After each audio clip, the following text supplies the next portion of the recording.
Okey, selamat petang semua.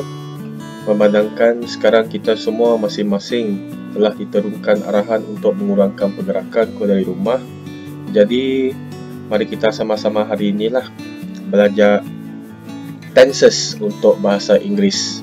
Terutamanya khas kepada anak-anak murid saya lah yang berada di tahun 5 dan tahun 6 sekarang. Okey. Jadi hari ini cikgu bukan akan membuat pengajaran topik baru, tetapi saya akan membuat lebih banyak kepada pengimbas kembali lah. Okay, mengimbas kembali apa yang saya telah ajar sebelum ini. Seperti yang cikgu katakan pada tempoh hari, okay, sebelum kamu masuk tahun 6, sepatutnya anda sudah semua boleh menguasai 6 jenis tenses. Dan 6 jenis tenses ini adalah simple present yang bermaksud perkara tersebut berulang setiap hari. Jadi kata kunci dia di sini adalah setiap. Okey, dan next adalah present continuous yang dikatakan perkara tersebut sedang berlaku sekarang.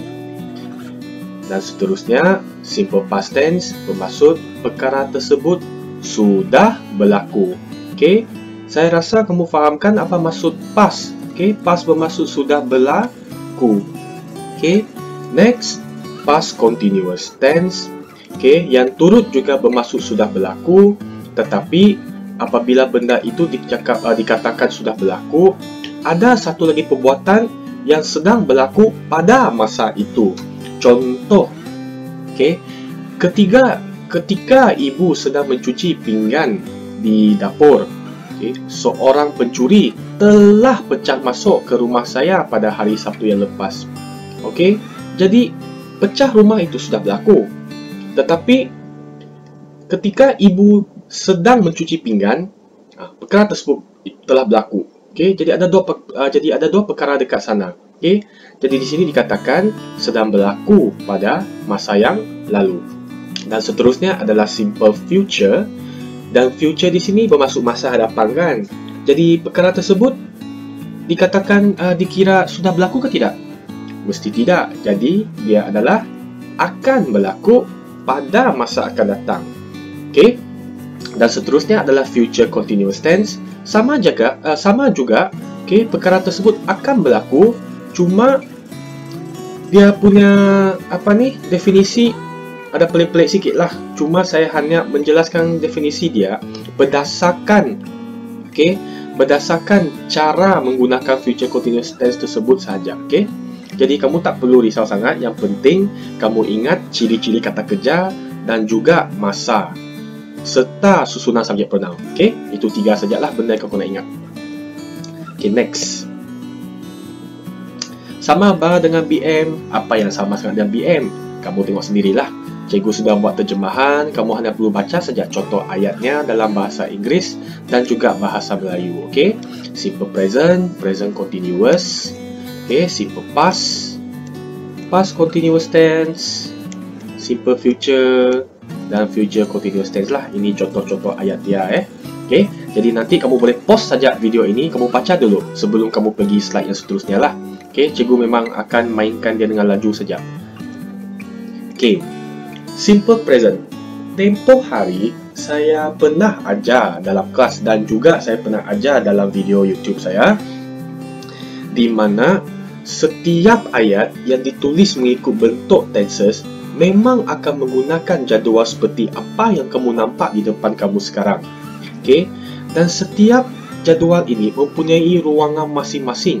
Mungkin ada jadual yang mempunyai bilangan ruangan yang sama, mungkin ada yang lebih, mungkin ada yang lebih sedikit. Jadi ini untuk simple present tense. Okey, dia hanya ada 4 saja ruangan yang disediakan lah. Tetapi ada satu persamaan antara semua jenis tenses, iaitu di setiap jadual, ruangan pertama dan ruangan terakhir dia mesti menggunakan subjek pronoun dan juga masa. Okey, jadi ruangan pertama di sini adalah subjek pronoun. Okey, apakah itu subjek pronoun? Kalau saya berikan satu contoh, kamu mesti boleh sambung diri kamu sendiri. Okey, yang pertama, he, okay, she, it, they, we, I, you. Okey, kamu nampak tak sebenarnya cikgu ada buat satu garisan warna putih di sini? Tidak pastilah kalau kamu dapat nampak dengan jelas ke tidak. Okey. Apabila saya buat satu garisan di sini, maksudnya ada perbezaan antara kumpulan he, she, it dengan they, we, are, you. Apa perbezaan dia? Siapakah yang menyebabkan perbezaan ini berlaku? Iaitu verb ataupun kata kerja lah dalam bahasa Inggeris. Okey.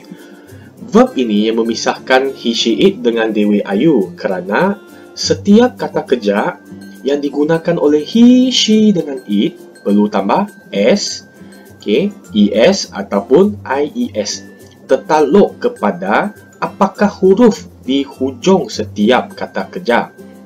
Manakala untuk they, we, are, you, kata kerja masih kekal dalam bentuk asal, iaitu tiada s, tiada es, tiada ies.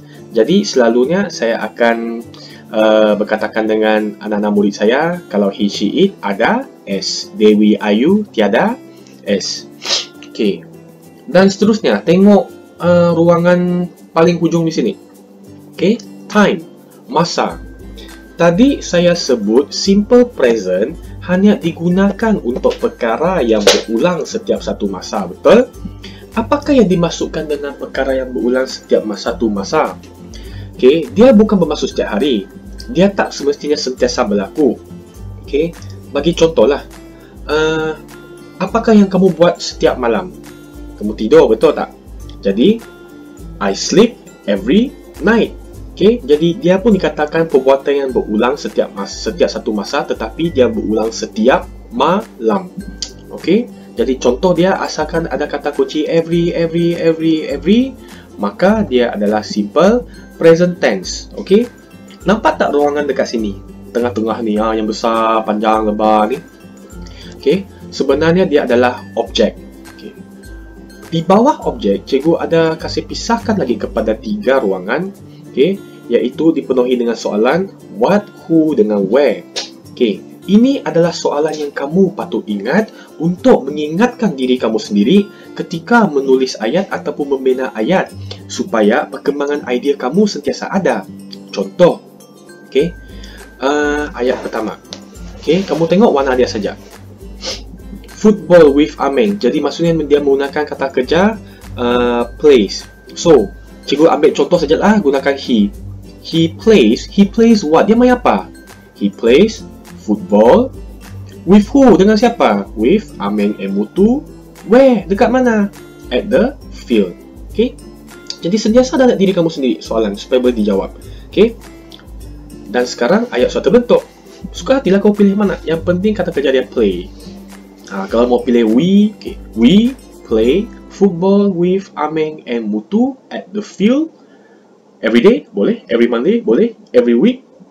Boleh. Every month pun boleh.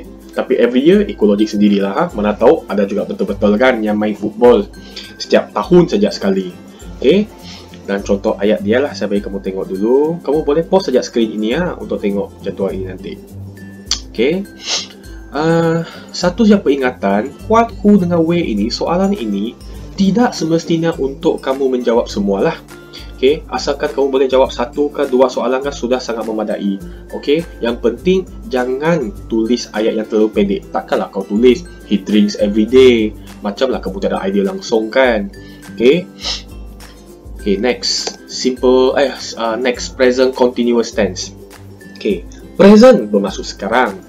Continuous equals to ing, sebenarnya bermaksud sedang lah. Okay, jadi kalau ada sedang dan dinamakan sekarang, maksudnya perkara tersebut sedang berlaku sekarang. Ruangan pertama, apa dia tadi? Subjek, pronoun. Samalah subjek pronoun, tetapi susunan tidak sama. Susunan he, she, it, they, we, you, I. Kenapa I pergi bawah? Adalah satu orang kacau ni. Siapa yang mengacau pula ni? Verb to be.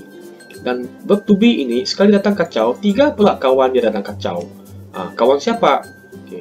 Kawannya bernama is, are dengan am. He, she, it menggunakan is, they, we, you menggunakan are, I menggunakan am. Okay. Dan yang seterusnya adalah verb. Tadi cikgu sebut continuous sama dengan ing kan? Jadi maksudnya ing di sini akan ditambah ke dalam kata kerja iaitu verb. So verb tambah ing. Jadi kamu ingat, setiap kali kalau kamu tembung dengan is, are dengan am, dia mesti ada ing dekat kata kerja dia. Tapi dengan syarat dia mestilah dalam bentuk present continuous tense dan ayat dia mesti adalah ayat aktif. Okay? Is drinking, playing, going, carrying. Okay? Time berlaku bila tadi? Sekarang kan dah tulis sini pula ni sekarang. Jadi apakah masuk sekarang dalam bahasa Inggeris? 3 saja tu. Now, at the moment, currently. Ingat lah. Okay, objek ini sama sajalah. Okay, sama saja. Bina ayat sendiri ya. Saya kasih tahu kamu refresh saja ingatan kamu.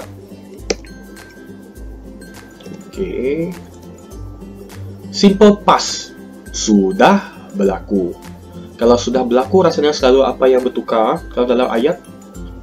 Masa dan juga kata kerja.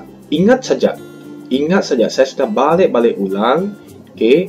Tak kira apa jua tenses, hal perubahan hanya akan berlaku dari aspek kata kerja dan juga masa. Okay, jadual, buka balik. Okay, ruangan pertama, subject pronoun. Okay, subject pronoun, susunan dia untuk simple past tense adalah sama dengan simple present, iaitu he, she, it, they, we, I, you. Sama saja. Okay, memang sama. Tapi apa yang tak sama? Tadi simple present, okay, dia ada 2 jenis kata kerja kan? Okay, tapi tengok kamu sekarang sini. Tiada sudah garisan dia. Mengapa? Kerana he, she, it, they, we, I, you menggunakan kata kerja yang sama. Tapi kata kerja yang sama ini mempunyai 6 jenis, iaitu tambah d, tambah ed, tambah ied, konsonan tambah ed, irregular verb dan juga no change verb. Apa itu irregular verb? Irregular verb, okay, bermaksud ejaan kata akar dia adalah tidak sama dengan kata kerja selepas ditukar kepada simple past. Drank adalah past tense untuk drink kan? Drink, drank, drink, drank. Bunyi pun sudah berbeza. Maksudnya ejaan dia mesti berbeza. Jadi kamu ingat saja, kalau ejaan dia dalam bentuk past tense adalah berbeza dengan ejaan dia dalam bentuk akar, maka dia akan dikatakan sebagai irregular verb lah. Manakala untuk yang no change verb ini, cut. Okay? Maksudnya kata akar kah, simple past tense kah, past participle kah, sama sajalah ejaan dia, cut. Okay? Yang penting kau kena ingat lah, ada 6 jenis. Okay? 6 jenis. Tadi juga tak apa, sudah berlaku kan? Jadi sudah berlaku maksudnya sudah berlalu lah. Contoh masa dia mesti sudah berlalu. Okay? Just now, yesterday, last week, last month, last year, last Monday, an hour ago. Jadi kalau kamu nampak contoh ini ada last, ago, just now, yesterday. Ini semualah contoh masa yang sudah berlaku. Okay? Yang tengah-tengah objek ni sama sajalah. Okay? Sama saja. Kau pause sendiri ya. Okay. Next, past continuous tense. Tadi awak belajar present continuous tense kan? Tengok. Present continuous tense, past continuous tense. Dua ada continuous. Continuous sama dengan apa tadi? ing. Okay? Jadi maksudnya kata kerja dia nanti mesti ada ing tu. Okay, buka pada jadual. Okay, tengok subject pronoun. Apa dia? Susunan sudah lain lah. He, she, it, I, they, we, you. Kenapa I nakal-nakal pula pergi atas? Tadi kan masa dekat present continuous, I dekat bawah. Okay, tadi present continuous, verb to be dia adalah he, tadi verb to be dia adalah is, are dengan am, betul tak? Tapi dekat sini, verb to be dia sekarang tinggal was dengan were. Kenapa? Sebab is dengan am, apabila ditukar kepada bentuk past tense, dia menjadi was. Okay, menjadi was. Manakala untuk they, we, you, are menjadi were. Sebab sudah past mah. Okay, kalau sudah past sudah berlaku, jadi verb to be lah dia pun jadi past tense form. Okay, dah saya cakap masa past kan, mestilah perkara ini pun sudah berlaku. Okay, seterusnya kata kerja mesti ada ing sebab dah kata continuous mesti ing. Okay, inilah ing semua, tengok sendirilah. Okay, ini masa dia sudah berlaku sama saja dengan simple past tense, sama saja. objek pun sama. Yang penting kau ingat ciri-ciri dia sini ya. Ciri-ciri verb to be, okay, dengan verb ing dengan masa. Ingat mesti ingat. Okay, seterusnya simple future. Okay, simple future ni dah lah kita tengah cerita tentang future, mesti tentang masa depan kan. Sekarang umur kamu berapa? Nampak sudahkah masa depan kamu? Belum nampak kan? Nampak kata nampakkah maksudnya tetap belum berlaku lah. Dan dia akan berlaku. Okay? Simple future tense sama saja. Kotak cuma warna siap dah lain. Kotak dah warna hijau. Ruangan pertama masih subject pronoun, tetapi rasanya susunan dia bagaimana? Kau masih ingat tidak? He, she, it, they, you. Yang bawah ni siapa pula? We dengan I. Kali ini we dengan I satu geng pula. Kenapa?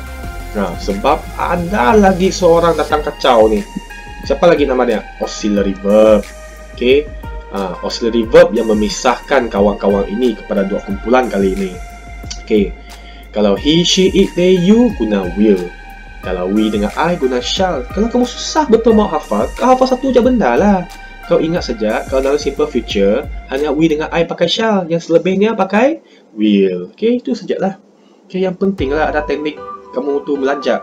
Okay, jangan main mati-mati hafal saja. Hafal pun ada formula dia. Okay. Satu lagi benda kamu kena ingat lah. Okay, mana-mana kata kerja kalau sudah digunakan selepas auxiliary verb will dengan shall ini, maka kata kerja akan kembali kepada bentuk asal. Okay, iaitu kata akar. Okay. Dan contoh masa dia bagaimana? Akan berlaku kan? Mesti ada contoh masa yang belum berlaku. Later yang bermaksud nanti, tomorrow, besok, next week, minggu depan, next month, bulan depan, next year bermaksud tahun depan. Okay, yang ini sama. Kau pause sendiri, cuba bina ayat sendirilah. Kau bina ayat sendiri, tulis dalam kertas kebuatan ke apa-apa lah, mana-mana suka hati kamu lah. Kalau kau mau tinggalkan dekat ruangan komen saya pun lagi bagus. Kalau betul, saya akan like komen kamu. Kalau salah, saya akan dislike komen kamu. Macam tu sajalah. Lepas tu saya akan reply kamu dengan jawapan yang betul. Okay? Inilah simple future tense. Manakala untuk simple future continuous tense, sama saja. Okay, warna masih sama. Subject pronoun pun masih sama. Okay, tapi apa yang berbeza? Tengok ruangan sudah bertambah satu sini kan. Okay, kenapa? Sebab dekat bahagian auxiliary verb tambah lagi verb to be. Yang ini verb to be betul-betul ada be sana. Okay, dia jadi will be dengan shall be. Okay, kalau ada verb to be mesti ada ing kan. Tengok continuous mah. Continuous sama dengan ing. Okay, jadi kata kerja tambah ing lah. Will be drinking, playing, going, carrying. Okay, that's all the verb lah. They have to add ing at the back, bro. Okay, next. Contoh masa masih sama. Okay, jadi tidak banyak perbezaan sebenarnya antara simple future dengan future continuous tense. Okay, dia hanya dari soal ing saja tu yang berubah. Okay, sini masih tak boleh banyak ayat lah. Jadi senang saja, bro. Nanti kau tengok sajalah, kamu pause saja video ini, lepas tu kamu tengoklah jadual-jadual ini. Senang kamu faham. Okay? Jadi ada apa-apa soalan, kamu tinggalkan komen saya di ruangan bawah. Ini hanya pengajaran pertama saya kepada kamu. Okay? Selepas ini saya akan buat part 2 pula. Sebab video ini dah hampir sudah dengan 20 minit. Takut file besar, susah betul mau upload. Okay? Jadi kamu tunggu saja untuk bahagian kedua. Nanti saya akan buat sesi latihan dengan kamu.